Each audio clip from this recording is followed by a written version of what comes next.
iniciativa muito importante, muito gratificante a gente poder estudar algo sobre a nossa religião.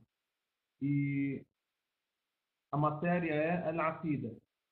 Al-aqida, que significa, assim, de maneira bem simples, a crença. Al-aqida, a crença. Depois nós vamos trazer, inshallah ta'ala, algo sobre a terminologia na língua árabe e também na religião, porque se chama al-aqida. Então, a aula é a crença, ou seja, a crença islâmica. Só me dá me envia uma mensagem dizendo que está tudo bem, que está ouvindo, está me vendo.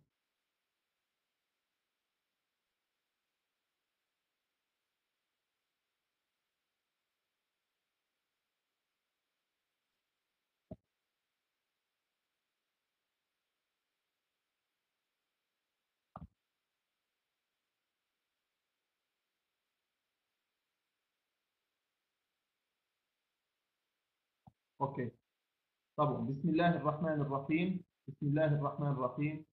الحمد لله رب العالمين والصلاة والسلام على أشرف الأنبياء والمرسلين وعلى آله وأصحابه وتابعيه بإحسان إلى يوم الدين. Iniciamos em nome de Allah subhanahu wa ta'ala e pedimos e rogamos a paz e a bênção de Allah subhanahu wa ta'ala ao seu mensageiro Muhammad e a todos os outros mensageiros que Deus enviou como orientação para a humanidade. O nosso assunto é al-aqida, ou seja, a crença. Traduzindo de uma forma bem simples, al-aqida significa a crença islâmica. E é a mais importante das matérias. Por quê? Porque é a matéria que diz respeito à crença em Deus. O que o muçulmano crê convictamente sobre Deus, sobre o que Deus revelou, sobre o mensageiro dele, sobre os mensageiros dele e assim por diante. Qualquer ciência, qualquer matéria tem a sua importância conforme o seu assunto. Então, se a ciência fala de Deus, o Criador do universo, o Criador do ser humano, e aquele que tem a orientação verdadeira para o ser humano, então, com certeza, essa ciência e essa matéria é a mais nobre das matérias.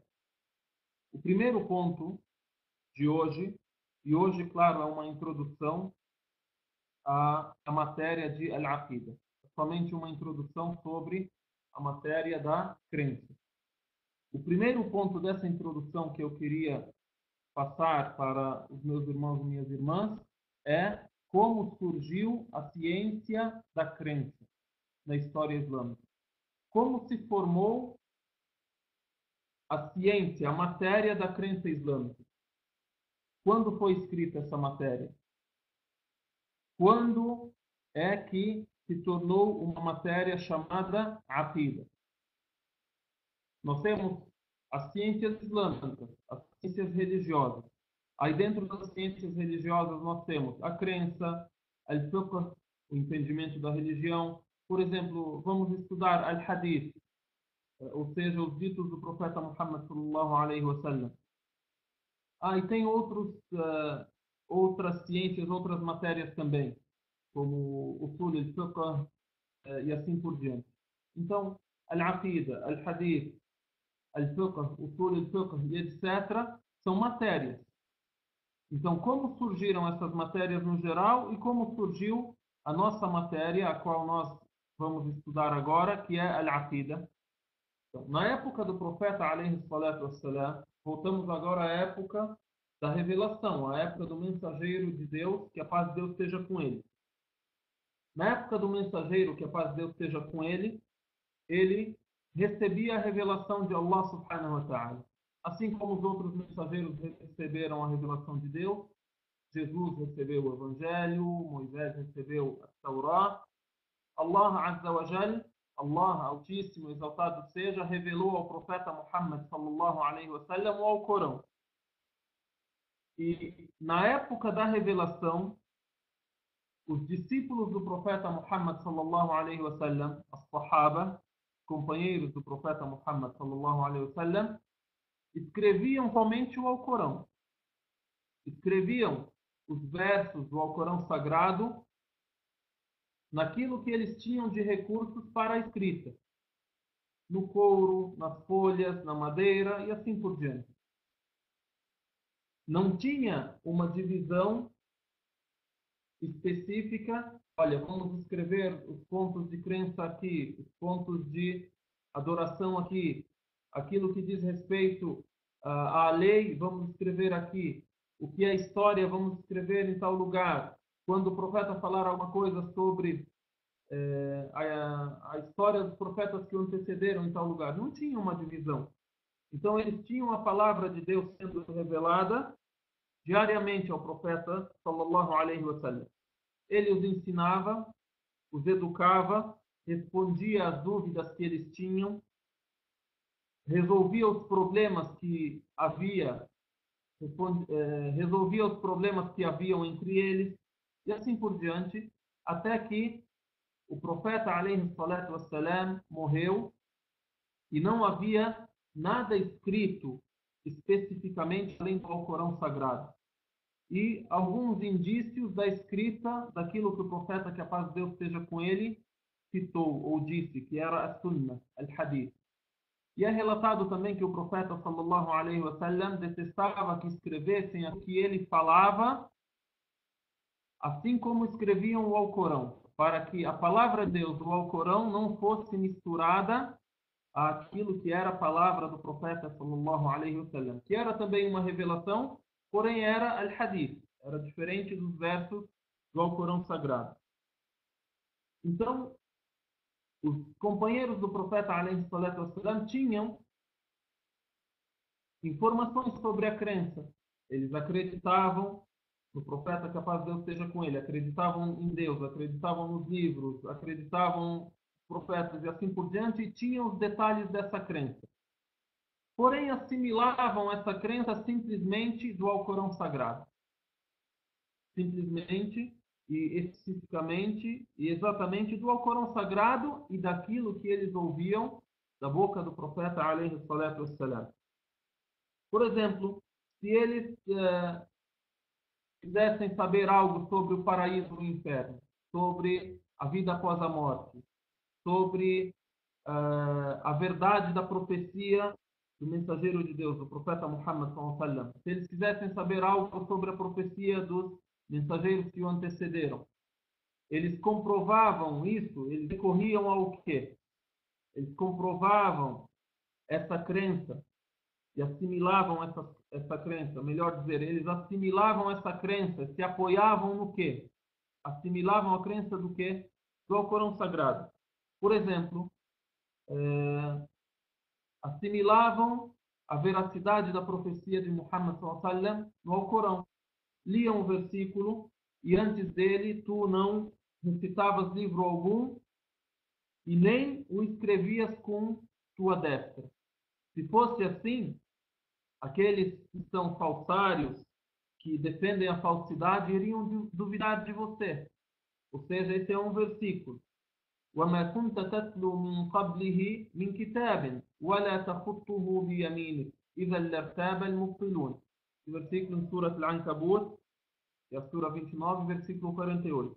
Eles leram: se você escrevesse algo e soubesse ler antes de receber o Alcorão, aqueles que defendem a falsidade iriam duvidar de você, mas eles não podem duvidar. Então, daqui eles assimilavam que Muhammad é um verdadeiro profeta. Por exemplo, a unicidade de Deus e o fato que só Deus Altíssimo seja merece adoração. Como é que eles assimilavam isso? Liam simplesmente o verso do Alcorão. Por exemplo, um dos versos do Alcorão sobre esse assunto diz, uma pergunta, diz a eles: quem vos dá sustento do céu e da terra? Ou quem tem poder sobre a audição e as vistas? E quem faz sair o morto do vivo? E quem administra a ordem? Eles dirão: Allah. قل من يرزقكم من السماء والأرض أَمَّنْ يَمْلِكُ السَّمْعَ وَالْأَبْصَارَ وَمَنْ يُخْرِجُ الْحَيَّ مِنَ الْمَيِّتِ وَيُخْرِجُ الْمَيِّتَ مِنَ الْحَيِّ وَمَنْ يُدَبِّرُ الْأَمْرَ فَسَيَقُولُونَ اللَّهُ. Daqui eles assimilavam simplesmente que Deus é a única divindade. Allah subhanahu wa ta'ala é a única divindade. E assim por diante, se a gente falar sobre a vida após a morte, a ressurreição, no que cremos? Na ressurreição? Como é a ressurreição? Por quê? Qual é a prova da ressurreição? E aí eles liam ao Corão. Um verso, por exemplo, sobre a ressurreição. Para entenderem a verdade sobre a ressurreição, eles simplesmente liam um verso do Alcorão, por exemplo, e esquecendo sua criação, propõe para nós um exemplo. Diz: quem dará vida aos ossos enquanto resquícios? Dize: quem os fez surgir da vez primeira, dar-lhe-á vida. Quem fez surgir a vida e quem compôs os ossos da primeira vez, vai dar vida a esses ossos uma segunda vez, na ressurreição. E ele, de todas as criaturas, é onisciente. Isso em Surat Yasin, na Sura 36, versículos 78 e 79. Então é um versículo simples sobre ressurreição. E aí eles sabiam qual foi o episódio no qual foi revelado esse versículo. O que aconteceu, qual a história do versículo e assim por diante. E eles tinham domínio pleno da língua árabe. Entendiam bem a língua árabe. Eram nativos da língua árabe. Não como nós, que somos aprendizes. Precisamos de muitos anos de estudo para entender pouquíssimo da língua árabe. Então, eles tinham o Alcorão sendo revelado durante a vida deles, tinham um profeta de Deus, que a paz de Deus esteja com ele, praticando aquilo que era revelado na frente deles, tinham a língua árabe original e nativa, e eles simplesmente entendiam a crença daquilo que era revelado ao profeta e daquilo que o profeta sallallahu alaihi wasallam dizia. Então, por isso eu coloquei aqui alguns pontos que nos mostram por que não havia uma matéria específica chamada a crença. Não havia uma matéria específica chamada o dito do profeta, que a paz de Deus esteja com ele. Especificamente falando da nossa matéria, que é a crença. Então, número 1, os muçulmanos viviam com o mensageiro de Deus e assimilavam todos os assuntos diretamente dele. Número 2, eles eram nativos na língua árabe e dominavam a língua e entendiam plenamente tudo o que lhes era dito. E quando não entendiam algo, recorriam diretamente a quem? Ao profeta, que a paz de Deus esteja com ele. 3, e esse ponto agora nós citamos, não tiveram contato com as filosofias humanas, que precisam de pesquisa e resposta. Por exemplo, quando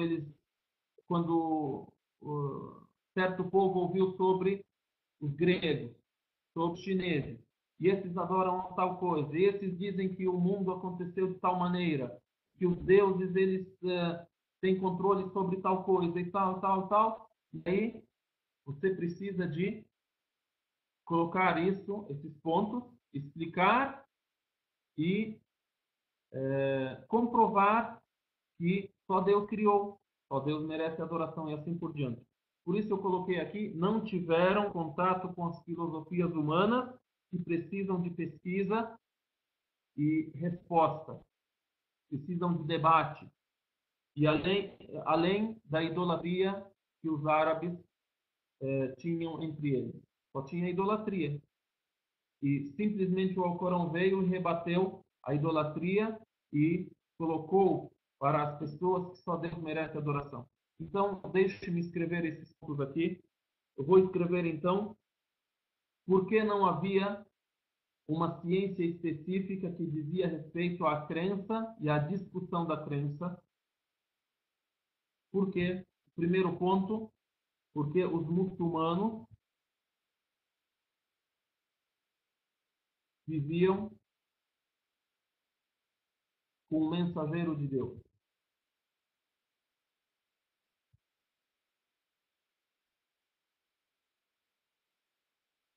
e assimilavam diretamente dele todos os assuntos.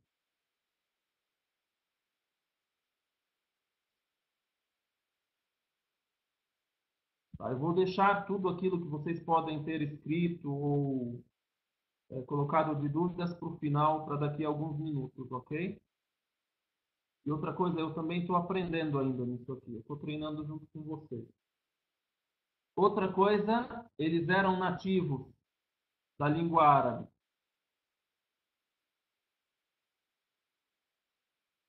E entendiam a linguagem. Será que está saindo tudo aqui?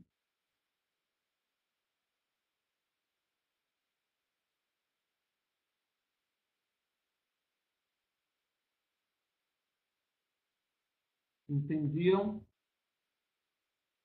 a linguagem do Alcorão. Slide seguinte. Ah, é. Tá certo.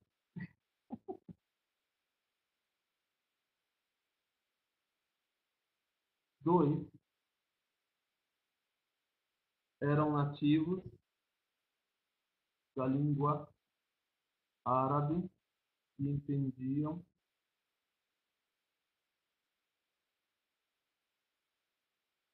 plenamente tudo o que se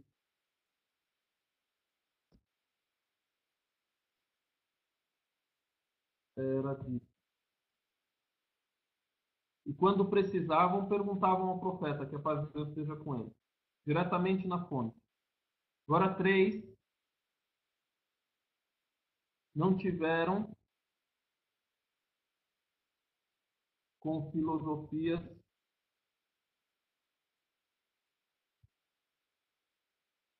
além, filosofias humanas, além da idolatria conhecida na época.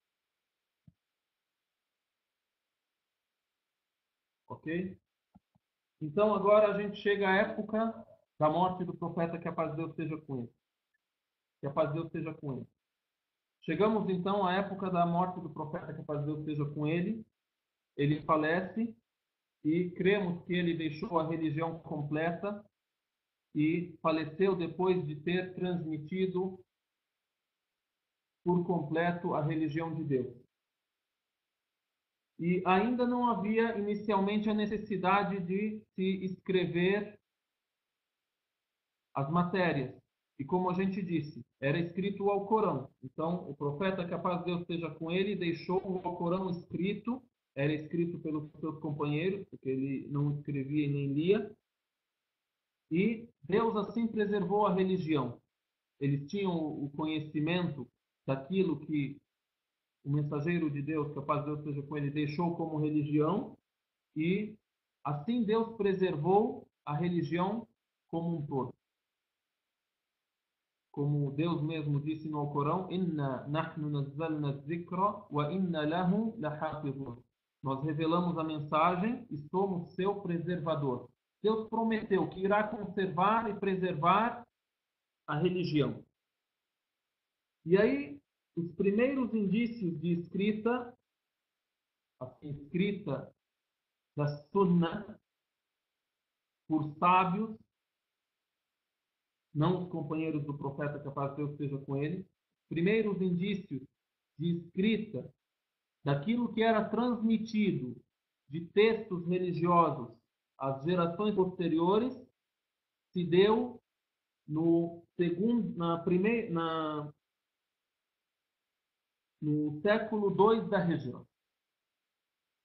Nos primeiros anos do século II da Hijra. Aí tivemos os primeiros escritos da Sunnah. Por exemplo, o Imam Malik, um dos primeiros que escreveram a Sunnah, ele nasceu em meados de 97 depois da Hijra. Então imaginem, logo na entrada do primeiro século, do segundo século depois da Hijra do profeta, que a paz de Deus seja com ele, é que começou a surgir a escrita dos textos religiosos. E é dito que o primeiro a escrever a Sunnah, escrever o Hadith, foi um sábio chamado Ibn Shihab az-Zuhri. E aí depois vieram os outros compiladores do Hadith, que são os nomes mais famosos até os dias de hoje e até o fim dos tempos. São os nomes que Deus permitiu que ficassem eternizados. Malik, Al-Bukhari, Muslim, Abu Daud e assim por diante.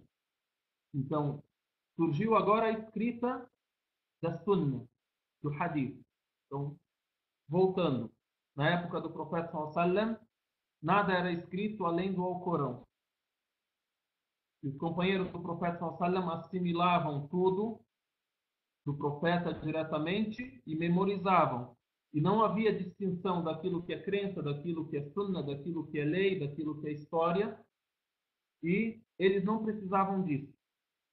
O profeta, que a paz de Deus seja com ele agora, morre, deixa a religião preservada com a permissão de Deus, assim seja. O que ocorre? A primeira geração, depois dos companheiros do profeta, que a paz de Deus esteja com ele, ainda não necessita da escrita. Então vem a segunda geração, em meados do século II depois da Hijra. Logo no início do século II depois da Hijra. E Deus Altíssimo seja orienta que muitos dos sábios muçulmanos começam a escrever, a compilar. E Ibn Shihab az-Zuhri é o primeiro a escrever, aí depois vem Al-Bukhari, vem antes de Al-Bukhari Malik, e assim vem os sábios escrevendo Al-Hadith. Aqueles que escrevem Al-Hadith são chamados Al-Muhaddithun, ou Al-Muhaddith no singular. O que acontece? Eles escrevem os textos, os Hadith do profeta, que a paz de Deus esteja com ele, sem dividir por assunto. Escrevem parte daquilo que eles memorizam. Por exemplo, um sábio memoriza 500 mil textos. O texto abrange tanto o texto mesmo, que é a palavra que o profeta citou, e abrange também aquilo que é a corrente de transmissão. Porque eles escrevem a corrente de transmissão, chamada Sanad, e escrevem o texto. Então, o que acontece? Eles escrevem sem dividir por assunto. O sábio tal, ele memoriza 500 mil textos. E pode haver textos repetidos. Porém, por exemplo, um texto repetido 10 vezes, ele é considerado 10 hadith. Por quê? Porque ele é relatado por correntes de transmissão diferentes. E esses grandes sábios memorizavam todos esses detalhes. Então, primeiramente, não há divisão por assunto. Depois vieram sábios que dividiram por assuntos. Por exemplo, chegavam e diziam, por exemplo, Bab al-Iman, Bab al-Ilm, Bab al-Tahara, Bab al-Nikah, Bab al-Talaq, Bab al-Tawhid, Bab al-Sunnah. Ou seja, o assunto do conhecimento, o assunto do casamento, o assunto da purificação, o assunto da oração, o assunto do zakat, o assunto da crença, o assunto do monoteísmo, e assim por diante. Então, eles dividiram por assuntos. Aqui é plantada a primeira semente para nascer uma matéria, uma ciência específica chamada a crença. A partir daqui, nós vemos que tem uma primeira semente. Esses sábios, eles escrevem o assunto da crença, o assunto do monoteísmo. Então, essa aqui é a primeira etapa da escrita da crença islâmica. Eu tinha dito antes de eu cair, antes de eu cair, eu disse o seguinte, que a Sunnah foi compilada, primeiramente, sem divisão por assunto. Depois, primeiros sábios que compilaram a Sunnah, que existe até hoje, em livros que foram escritos por esses sábios, Al-Bukhari, Malik, tal, eles dividiram por assunto. Essa foi a primeira semente para existir uma matéria específica sobre a crença. assim como existiram outras matérias sobre outros assuntos. Aí a segunda etapa para a compilação e a criação de uma ciência que é a crença islâmica, al-aqida al-islamiyya, seria o surgimento de pessoas que lançaram dúvidas que antes não eram conhecidas. Então a gente tem a época do profeta, ele respondia às dúvidas dos seus companheiros e eles bem entendiam, como a gente disse, porque eles eram árabes, porque eles entendiam diretamente do Alcorão e liam o Alcorão e a palavra do profeta e tal. Então, agora surgem dúvidas que não existiam. E há pessoas que lançam crenças que não são autênticas. E essas pessoas têm seguidores. Por exemplo, pessoas que se expõem como líderes, têm seguidores e inventam alguma coisa. E aí isso cria uma seita. Então, nessa segunda etapa, se torna necessário que haja o quê? A escrita somente da crença. Respondendo a essas questões, mostrando o que é exatamente a crença verdadeira e etc. Exemplos disso, exemplos daqueles que na primeira geração depois dos discípulos do profeta, que a paz de Deus esteja com ele, lançavam discussões para abalar a crença da população. Talvez acreditavam que aquilo era exatamente a crença verdadeira.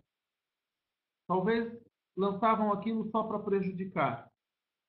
E pessoas que começaram a ter seguidores. Um exemplo é Al-Khawarij. Al-Khawarij começaram a falar sobre o fato de que a pessoa, ao cometer um pecado, ela não é mais muçulmana. Então eles tiravam as pessoas, excomungavam as pessoas da religião somente por um erro. Não exatamente por a pessoa assim escolher ou declarar. E assim por diante. Entre outras crenças que eles tinham.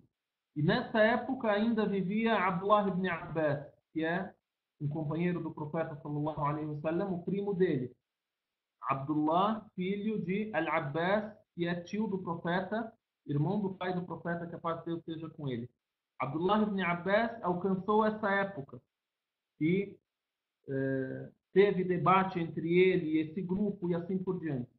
Então, logo nessa época, que é a época da primeira geração depois dos discípulos do profeta sallam, se torna necessária a escrita da matéria, da ciência, da crença em particular, separada das outras matérias e separada daquilo que é o hadith, a sunnah, o Coran e assim por diante. Por exemplo, também na época do califa Uthman, radiyallahu anhu, a gente sabe que depois do profeta sallam, quem liderou a nação muçulmana foi Abu Bakr, depois Umar, depois o terceiro Uthman e depois Ali ibn Abi Talib. Ali são os 4 grandes líderes e sucessores do profeta sallallahu. São al-Khulafa ar-Rashidin. O que acontece na época de Uthman? Surge um homem chamado Abdullah ibn Saba. Abdullah ibn Saba al-Yahudi. O que ele faz? Ele começa a lançar dúvidas sobre sobre a crença das pessoas.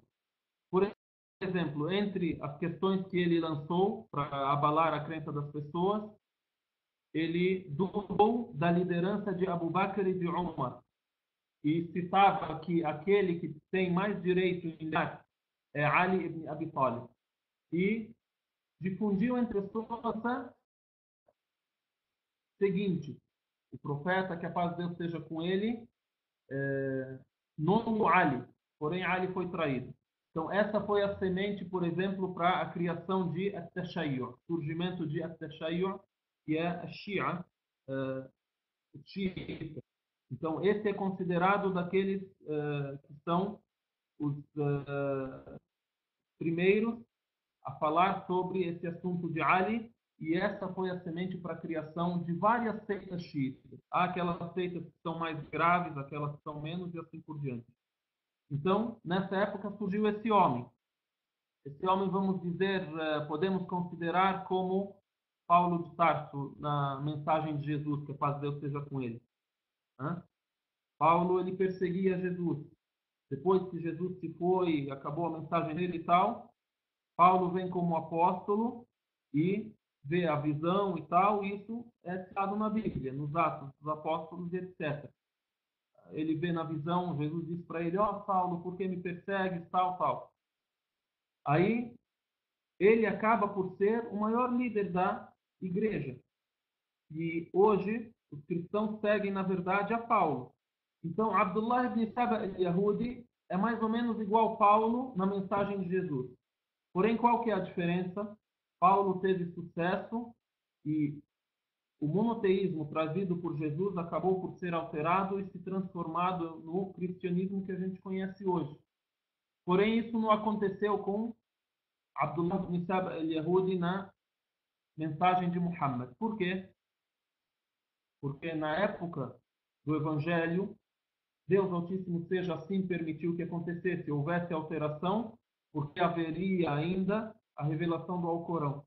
Se ocorre isso na época posterior a Muhammad, que a paz de Deus seja com ele, e Abdullah ibn Saba tem sucesso em difundir o que ele queria difundir, não há mais nenhuma mensagem. O que vai acontecer?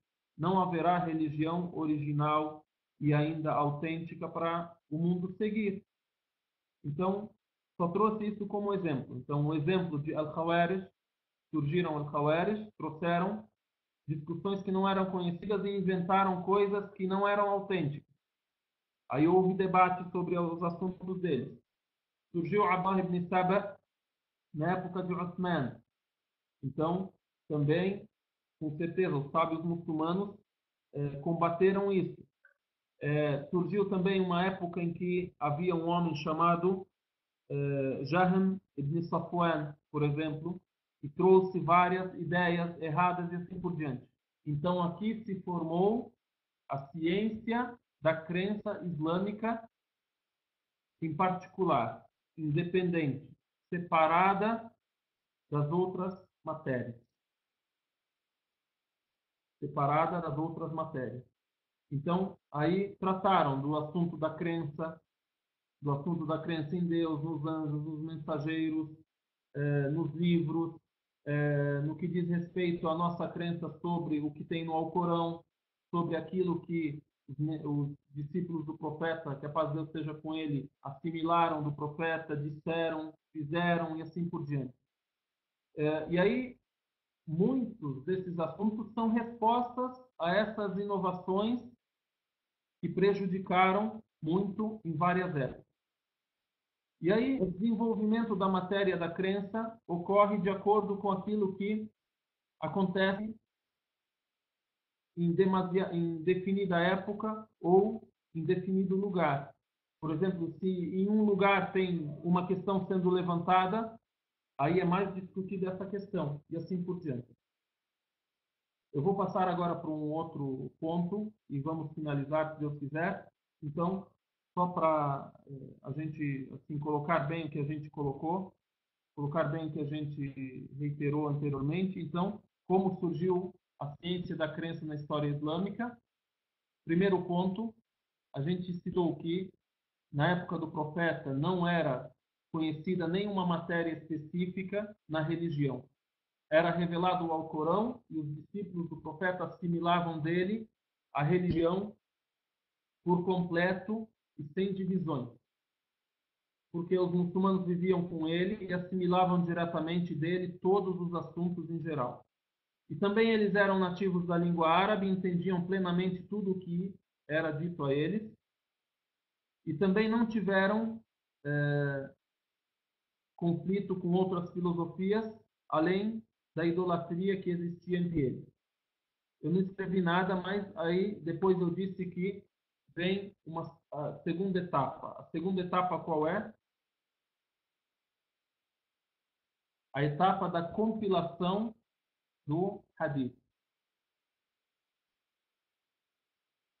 compilação do Hadith de forma abrangente, sem divisão por assunto.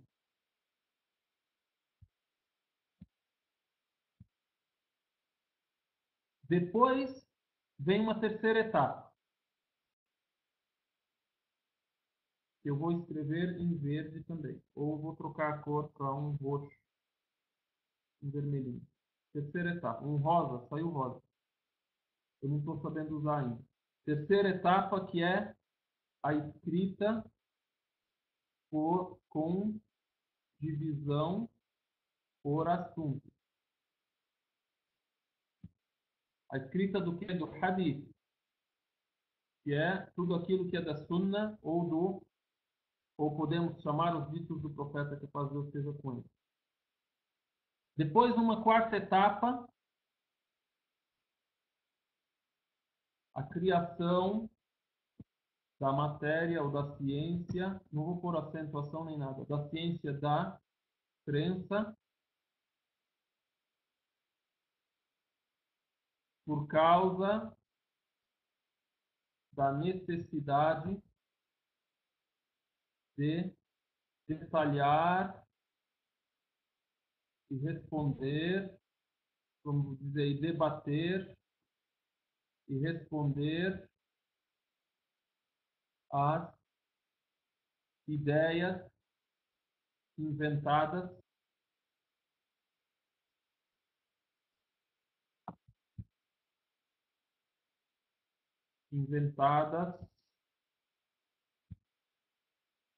em algumas épocas,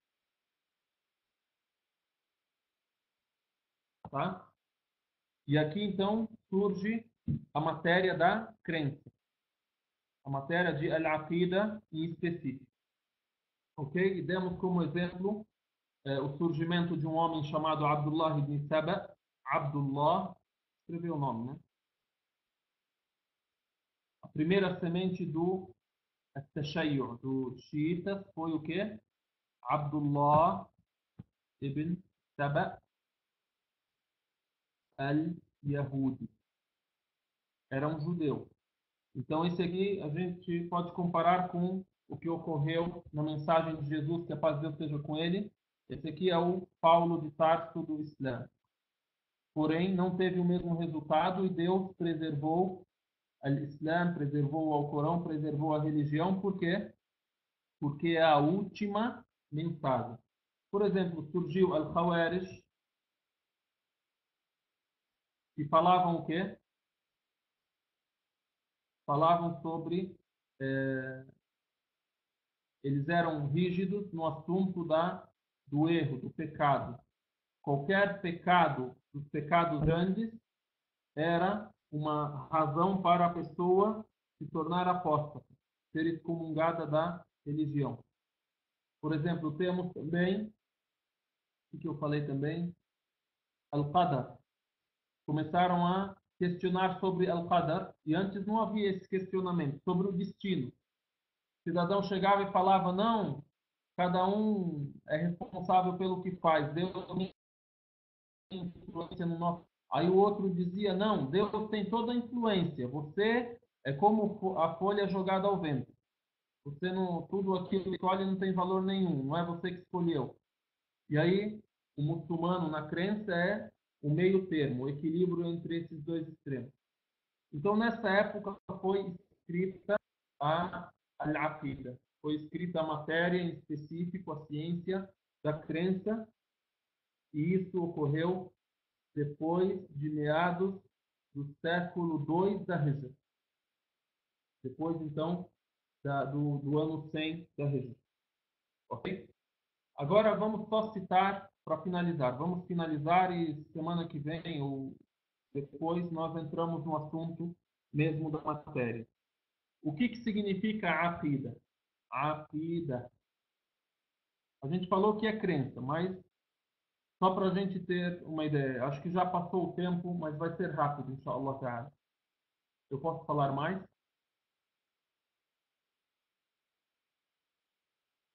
A aqida, na língua. Tudo o que existe na religião vem da língua árabe. Por quê? É fácil responder. porque o Alcorão foi revelado em língua árabe. A religião originalmente é em língua árabe. E nós nos esforçamos para entender a religião na nossa língua, porque é aquilo que nós podemos. Agora, todo termo que tem na religião vai ser do árabe. Então, por exemplo, quando você fala al-fiqh, é uma matéria da religião. O que significa al-fiqh na língua? Significa o entender, o entendimento. E o que significa na terminologia religiosa? Significa entender as regras e as leis de Deus conforme os textos religiosos aceitos pelo muçulmano. Então tem a ver, o termo na língua tem a ver com o termo religioso. O termo linguístico tem a ver com o termo religioso. Agora vamos dizer o que é a aqida na língua. Esquece que estamos falando religião. O que é a aqida? Vem do derivado do verbo aqada. Aqada. Em árabe, vamos escrever assim. Aqada.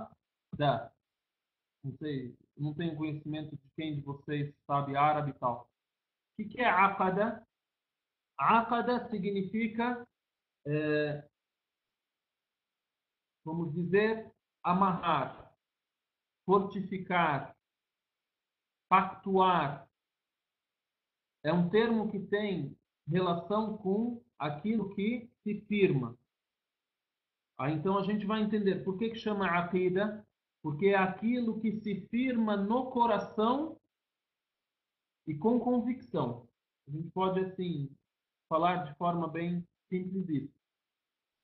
Por exemplo, tem um versículo no Alcorão Sagrado, a gente lê assim. Allah subhanahu wa ta'ala diz: لا يؤاخذكم الله باللغو في أيمانكم ولكن يؤاخذكم بما عقدتم الأيمان. A palavra عقدتم, vê, a raiz عقد, عقيدة. Qual é a tradução disso? Allah não vos culpa pela futilidade em vossos juramentos. Ou seja, Deus Altíssimo seja, não leva em consideração e não culpa a pessoa por aquilo que ela faz de juramentos em vão. Sabe aquela pessoa tem o costume de ficar falando juro, juro, juro, juro, juro? Isso não é um juramento pelo qual a pessoa é culpada. Então, Allah não vos culpa pela futilidade em vossos juramentos. Isso em árabe chama al-lahu. Mas vos culpa pelos juramentos pactuados. Ou seja, bima aqadtumul ayman. Aquele juramento que você intencionou no coração e está falando com convicção. Está falando em sã consciência. Você jurou mesmo. Não é aquela futilidade que eu falo, juro que eu vou, juro que eu gosto de você, juro, juro, juro, juro. Não. Aquilo está pactuado, está firmado, está enraizado no coração e você falou com consciência. Então aqui você é culpado se você não cumprir. Então vejam, o versículo usou o termo o quê? Aqadtum, que vem da raiz Ain, Qaf, Dal. Então a gente aprende que aqada, ou vamos dizer aqida, significa amarração, o nó, a fortificação, o contrato, ou seja, aquilo que vocês pactuaram ao jurar, o pacto, a convicção. Então, aqida, vamos dizer assim, vem de aqida. Vem da raiz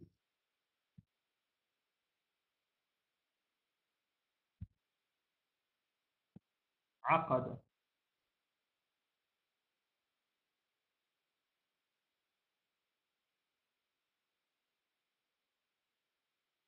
Que significa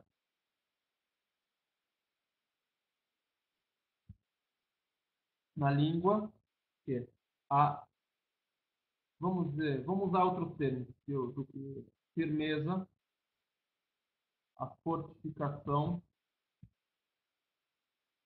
a amarração.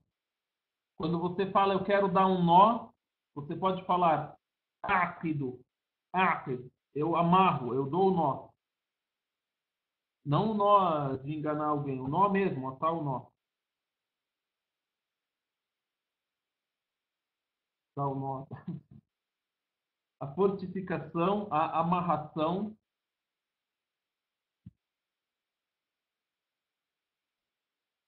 contrato. Por exemplo, contrato, acordo. O casamento, a gente fala em árabe, aqd, aqada, vê? Aqd nikah.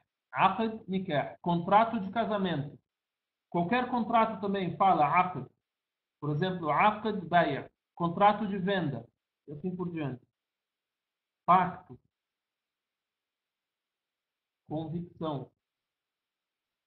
Isso aqui na língua. Tá? Agora, o que é al-aqida para nós? Quando a gente fala, vamos estudar al-aqida. Vamos estudar a aqida que é na língua? Não, vamos estudar al-aqida na religião. Religiosamente, o que é? Então, é a crença convicta que não está sujeita à dúvida no coração de quem crê. Esse é assim, o conceito mais fácil que eu consegui traduzir.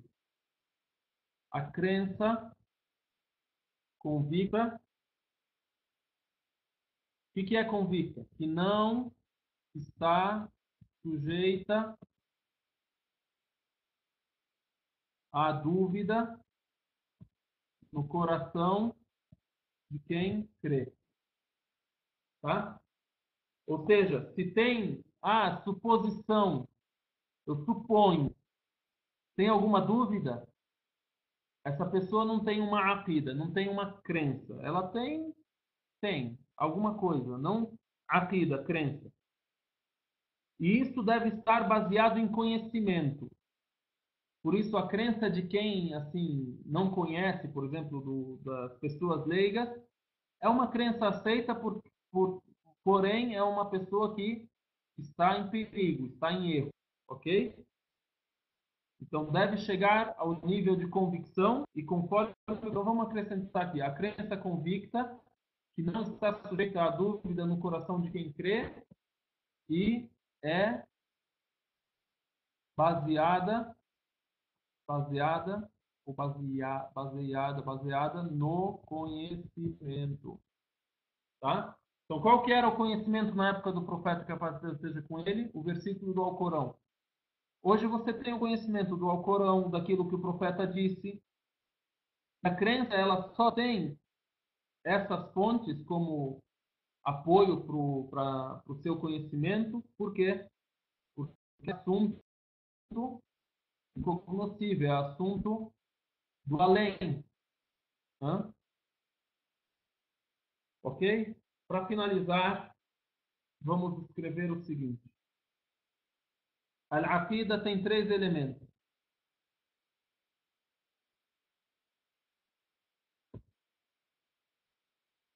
Finalizando, para vocês não cansarem muito.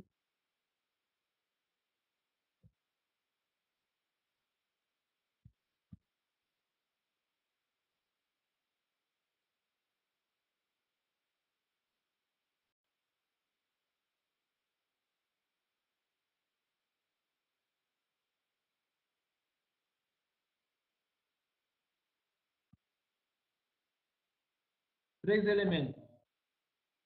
Quais são?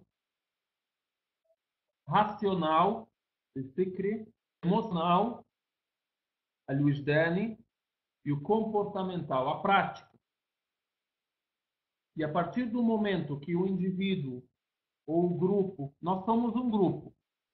Nós aqui somos um grupo. Quantas pessoas tem? Deixa eu aprender. Como é que vê quantas pessoas tem? 1, 2, 3, 4. Eu estou contando, mas tinha um número aqui. Deve ter umas 10. Nós somos um grupo. 9. Tem 9. O indivíduo, o grupo, a nação por inteiro. Quando, na nossa crença, nós conseguimos realizar esses três elementos, nós somos um grupo ou somos um indivíduo que tem uma crença completa. Porém, qual que é o problema hoje das pessoas? Qual que é o nosso problema, vamos dizer? Tem um grupo ou tem uma pessoa que dá mais ênfase ao racional. Quer discutir sobre crença, quer falar, ó, fulano tem crença completa, fulano tem crença incompleta. Ele é termômetro da crença das pessoas. E tem a discussão, ele é assim, 100%, é ótimo, é o melhor no que diz respeito ao estabelecer da crença, vamos dizer, a explicação da crença, é o racional. No pensamento, ele é 100%, ok. Mas você vai ver no emocional, essa crença influenciou no coração dessa pessoa. Ela, por exemplo, está dirigida a Deus, é frequente na adoração a Ele, tem uma oração, por exemplo, que é realmente assim emocional, é uma oração na qual a pessoa chega às vezes a chorar e assim por diante. Ele tem sentimento. A gente pode ter por aqui o elemento sentimental, não emocional também, se vocês quiserem. Aí depois você parte para o terceiro ponto. Essa crença, ela influencia na vida da pessoa realmente, o comportamento muda, o comportamento está de acordo com a crença. Às vezes o cidadão, ele sabe tudo, decora a religião, decora o Alcorão, decora o que você quiser. Mas quando você vai ver a situação do comportamento do cidadão, você fala, ai meu Deus, será que esse cara me representa? Então a gente tem que levar em consideração que quando a gente fala da crença, não é só para discutir, não é só para pensar, não é só para ser assim um assunto para a gente passar o tempo. Não, deve ser racional, o pensamento, sentimental e comportamental. Tem que preencher esses três campos da minha vida. E a gente falha muito em algum desses três. Se a gente falha no três, pior ainda. Então, a gente deve, de forma abrangente, tentar realizar esses três pontos quando nós cremos. E quando a nação muçulmana ela realizou de forma abrangente esses três pontos, e todo o grupo, toda a nação realizou, a nação chegou no topo, liderou o mundo, ensinou a civilização humana, em geral, como é que se deve viver. Até mesmo no que diz respeito ao avanço científico, os muçulmanos lideraram. Por quê? Porque não era coisa só para discutir. Era coisa para sentir e para praticar. Então, o elemento sentimental e o elemento do comportamento também. Era isso que eu queria colocar no dia de hoje. Eu vou tentar prestar atenção naquilo que vocês escrevem para ver se vocês têm alguma dúvida ou às vezes alguma sugestão ou observação.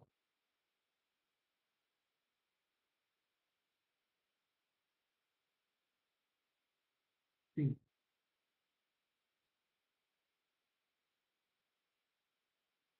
E me desculpem porque eu não estou sabendo usar a ferramenta bem.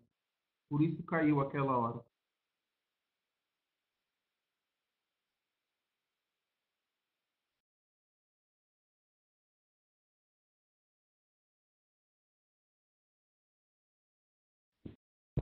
Assalamu alaikum. A gente vai entrar agora nas perguntas. Sheikh, desculpa eu ter tirado o teu microfone. A gente vai entrar agora nas perguntas. Vocês podem enviar a pergunta, não precisa levantar a mão nem nada. Pode só enviar a pergunta e a gente já vai mandar para o Sheikh, para ele responder, inshallah. Pode perguntar já, gente.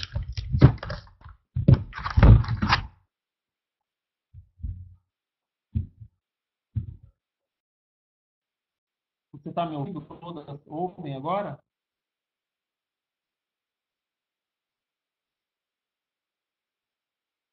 Eu queria perguntar para ela e para você também. Por exemplo, os termos em árabe, quando a gente fala, são bem entendidos ou não? Quando a gente fica repetindo, por exemplo, sallallahu alaihi wasallam, paz Deus seja com ele. Quando a gente fala al-fiqh, al-aqida, tal, tal. Quem já tem experiência nisso?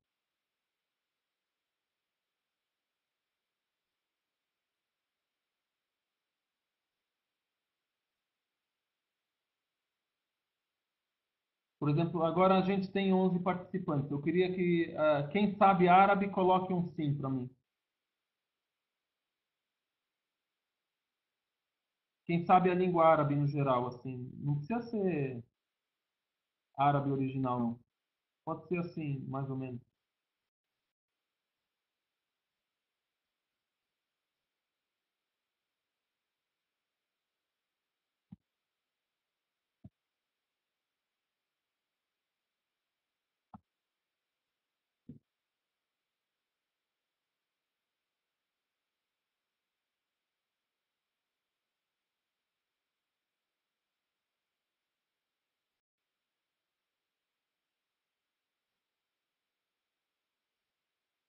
Sim, estou. Sim.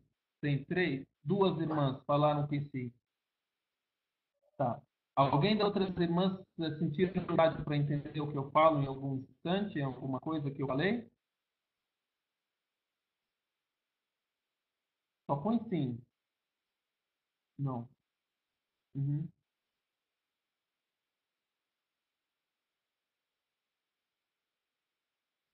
Ok. Quem tem alguma dúvida, alguma pergunta, alguma observação? Ok. Repetir a pronúncia seria interessante. Tipo, como eu fiz, eu lembrei de fazer quando os nomes aqui, por exemplo, Abdullah ibn Saba, Al-Khawarij, Al-Qadar. Aí eu lembrei, eu penso às vezes que eu estou falando a pessoas que são nativas da língua árabe e tal. Então, não, é importante, por exemplo, às vezes escrever assim, ou repetir a pronúncia. Ótimo, legal.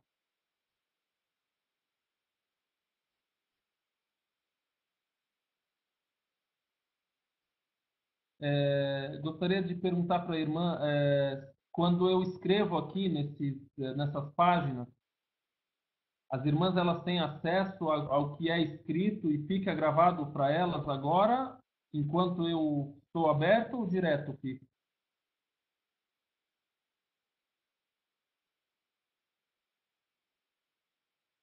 Tá, agora, por exemplo, eu mexo, eu estou na página 5 aí para elas não, elas mexem na página que elas quiserem, né?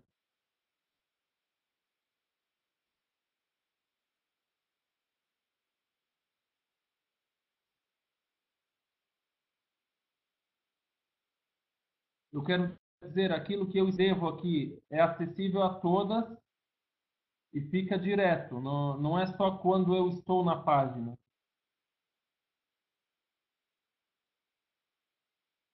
Não, só aparece a página em que o senhor está, ok.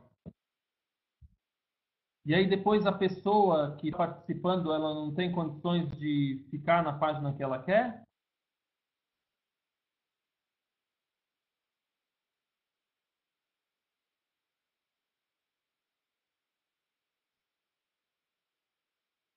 Tá, eu vi uma pergunta aqui agora, um minuto só, estou aprendendo aqui.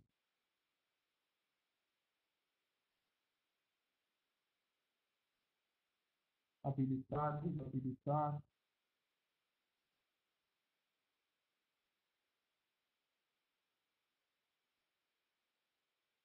Tá, depois o material é disponibilizado para ela. Tá, tem uma pergunta aqui.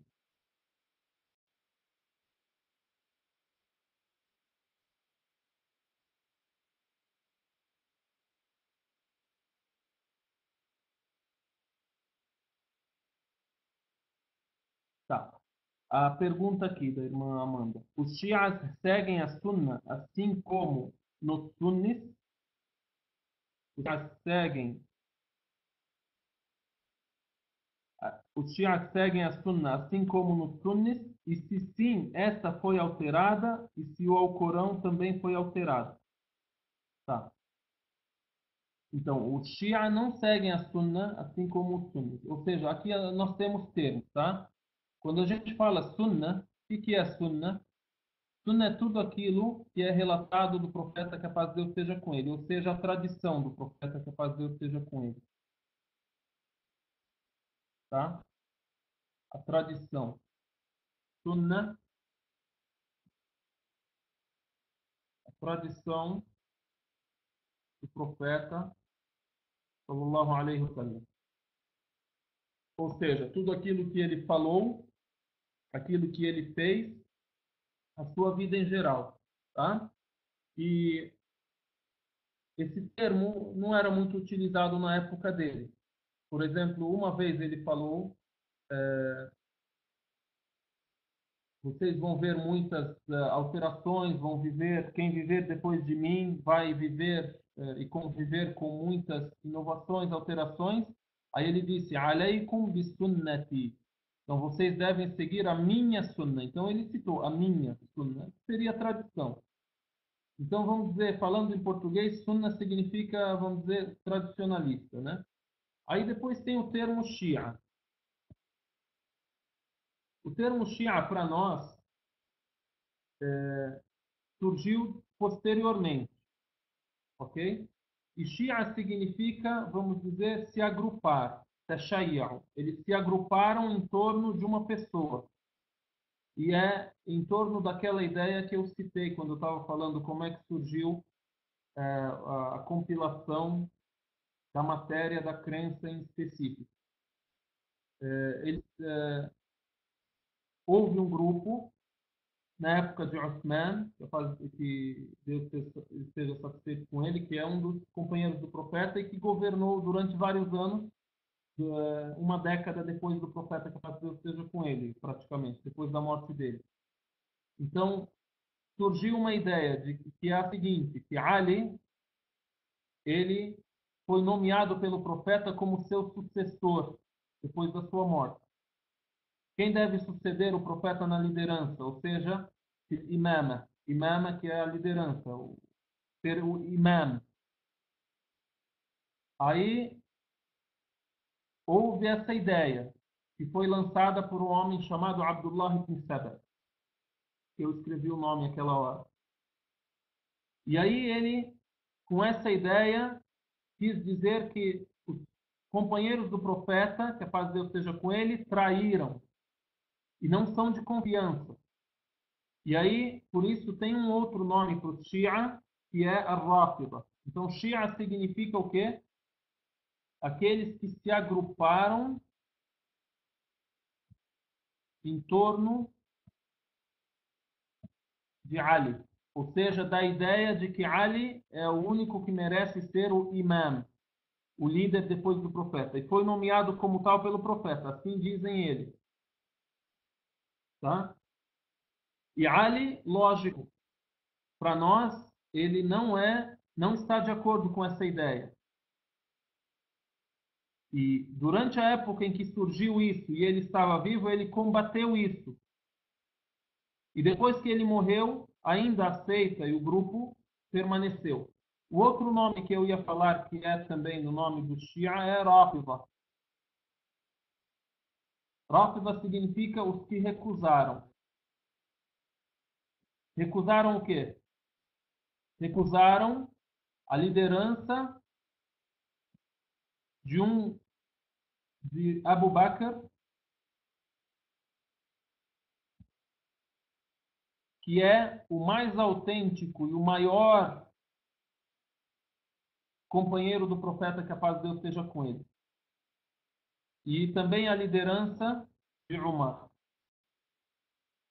Tá?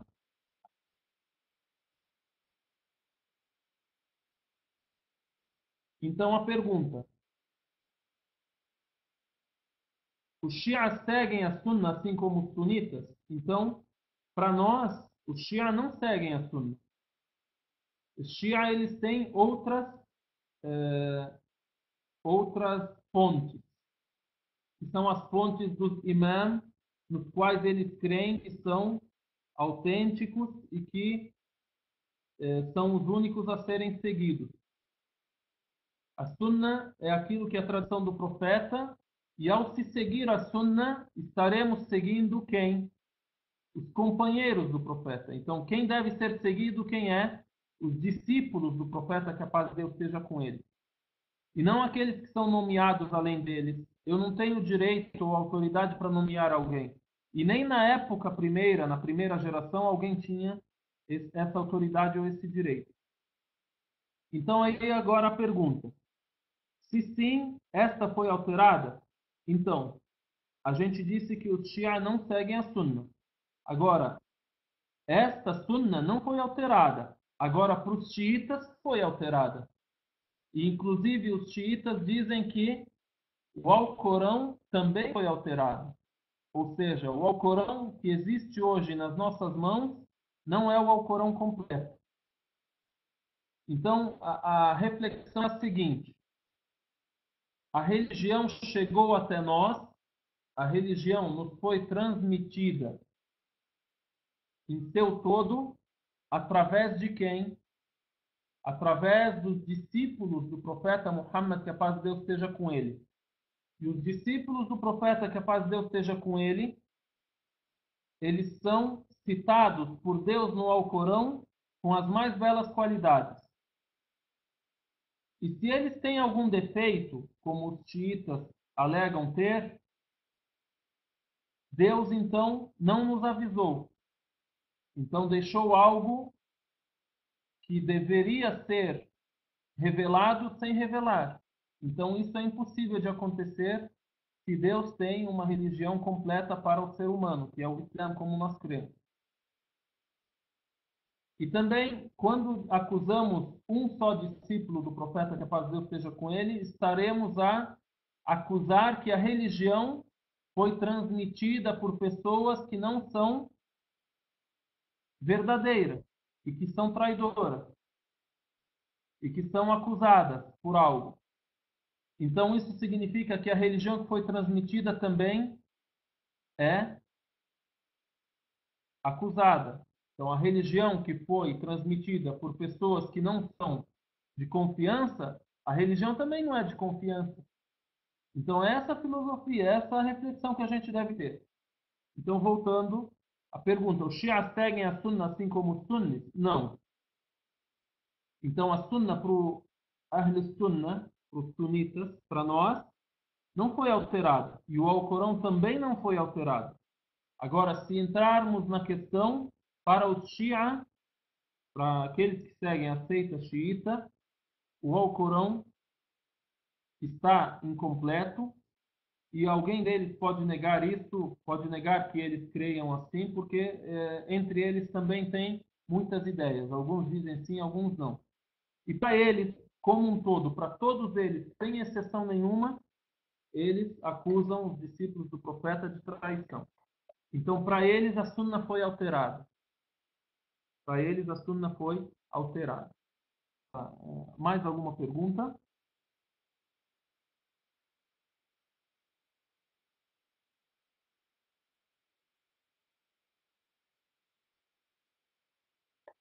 Tem algum material disponível a respeito da influência da Sharia para leis ocidentais?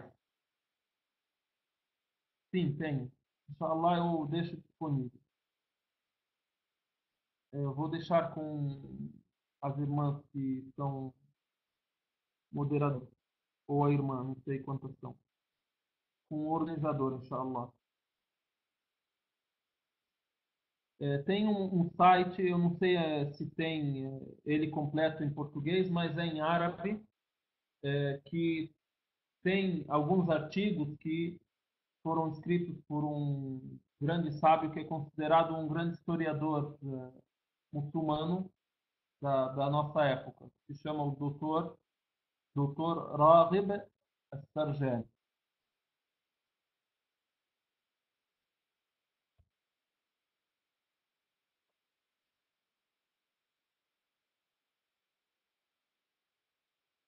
Dr. Raghib El-Sarjani. Ele tem vários artigos sobre esse assunto que a irmã perguntou, a respeito da influência da Sharia para as leis ocidentais. Talvez não seja exatamente o assunto, mas ele fala muito sobre como os ocidentais tiveram muitos benefícios em todos os assuntos, tanto da Sharia como por exemplo, do judiciário islâmico, influência benéfica sobre as questões da ciência moderna, inventada por muitos muçulmanos na química, física, matemática, tal, etc.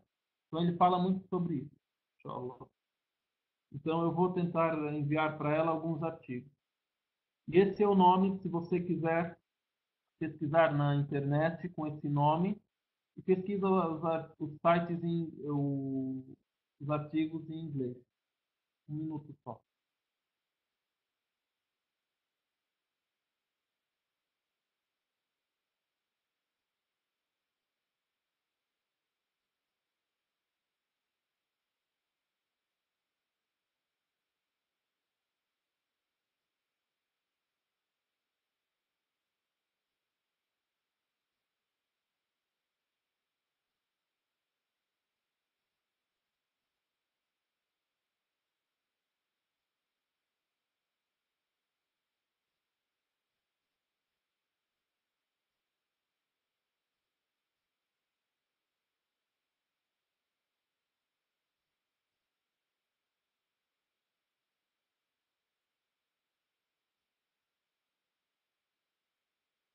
Procurando o site aqui, não estou sabendo usar. Espera um pouquinho.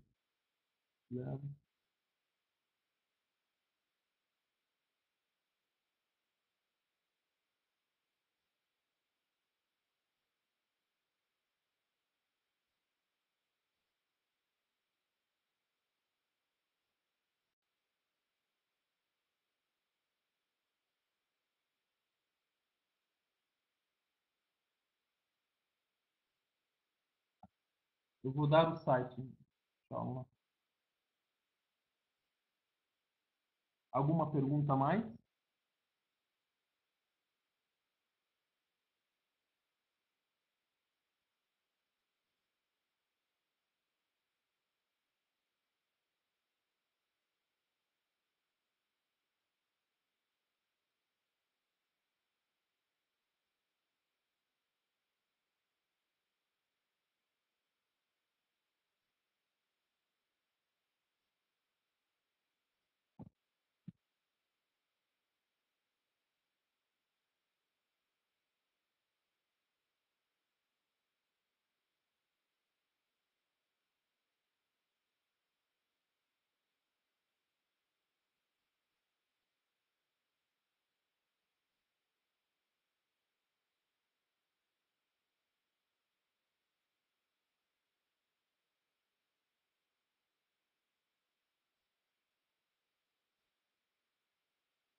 Então, esse é o site que tem esse tipo de assunto. Story.com. Sim.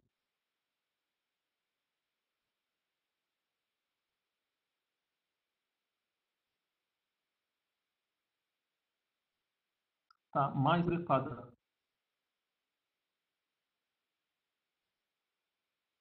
Então, a gente vai tratar desses assuntos, inshallah ta'ala, no futuro. O Qadar é um assunto que toma para nós, toma de nós um encontro por completo. Qadar significa destino. Então, é um dos pilares da crença, né? Qadar. Significa que tudo aquilo que acontece, acontece com Qadar. Tudo o que acontece, acontece conforme aquilo que é determinado por Deus. Aí significa que Deus tem o pleno conhecimento de tudo o que acontece e Deus, Altíssimo seja, não ocorre nada no mundo sem a determinação dele. Então vai abranger o quê? O conhecimento de Deus, Já pensou? Tem gente que fala, Deus não sabia que ia acontecer isso. Isso aí é um grande abalo na fé da pessoa. Como é que Deus não sabe? Deus não tem o controle, né? Deus decretou todas as coisas, né? Ele determinou e decretou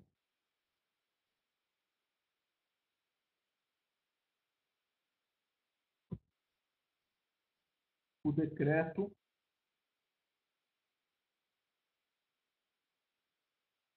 Por exemplo, um exemplo que vai de contra a crença em Al-Qadar, a crença no pré-destino. Estou vendo assim pré-destino, né?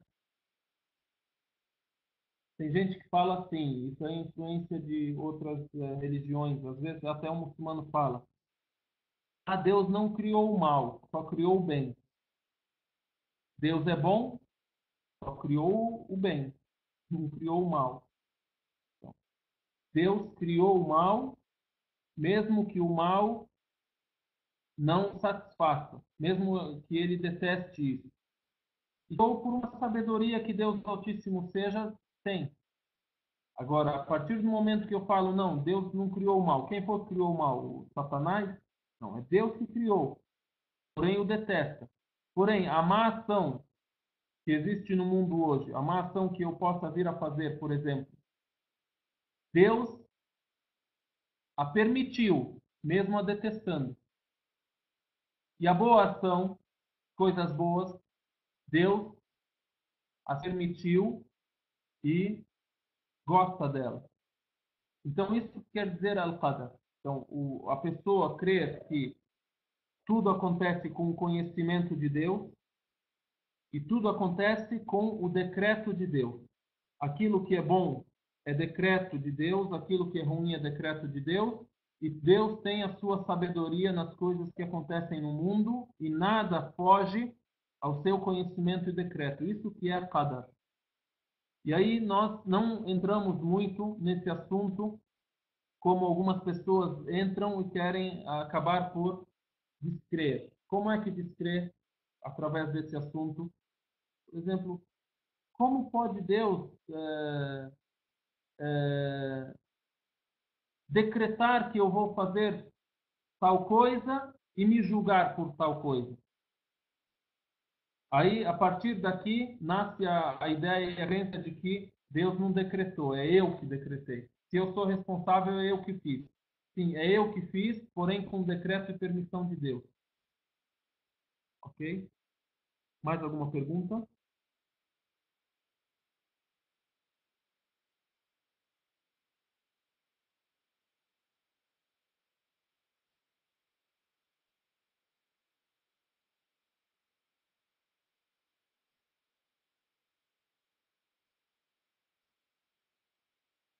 Oi, mais? Ou vamos embora?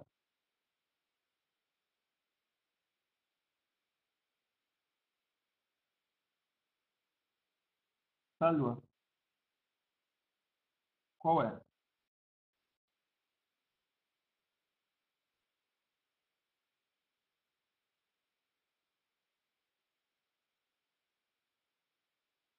Eu não estou sabendo usar aqui. Espera aí. Uhum.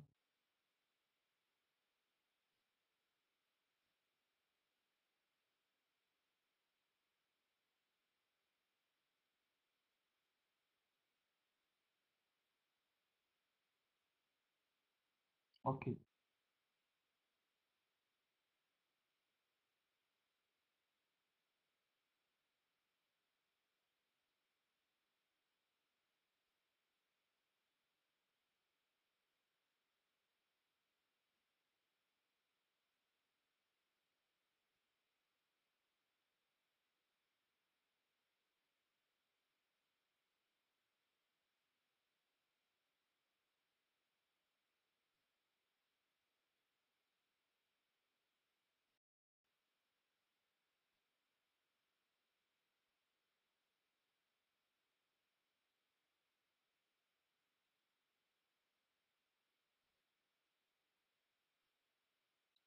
Por que as mesquitas permitem as festas de carnaval em suas dependências? Quem deixa essas festas acontecerem, uma vez que é haram esse tipo de comemoração?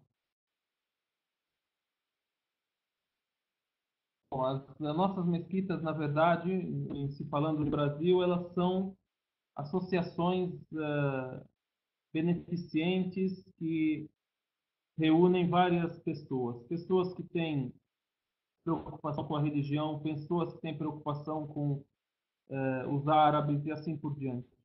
Então, para as pessoas que não têm assim um vínculo religioso, elas simplesmente dizem para a gente, olha, a festa ela reúne os jovens. O que eu quero é reunir os jovens. Eu quero que os meus filhos conheçam os outros filhos de árabes e assim por diante. Então, infelizmente, acontece isso. E nesses lugares que são as mesquitas, na verdade são as associações, né? E essa associação tem, por exemplo, o salão de festa, tem a mesquita, tem o tal, tem dependência. E assim eles fazem uso disso dessa forma. Na verdade, o problema é na origem. Quando construídas essas associações, foram construídas com esse intuito, com essa intenção. Então, o problema nosso é nós difundirmos mais a religião e, infelizmente, não há como impedir esse tipo de comemoração, esse tipo de festa que é conhecido que é haram. Mas, como eu disse, o fazem dizendo, não, o importante é se reunir. Como é dito, tem aquela frase que é o quê? Não importam os meios se a gente chega aos fins, né? Para nós, então, sim, importam os meios. Se o meio é haram e o fim é benéfico e é bom, é halal, não deve ser feito. Mas eles não pensam assim, eles pensam o quê? Os fins justificam os meios. Não, desculpa, os meios justificam os fins. Alguma outra pergunta?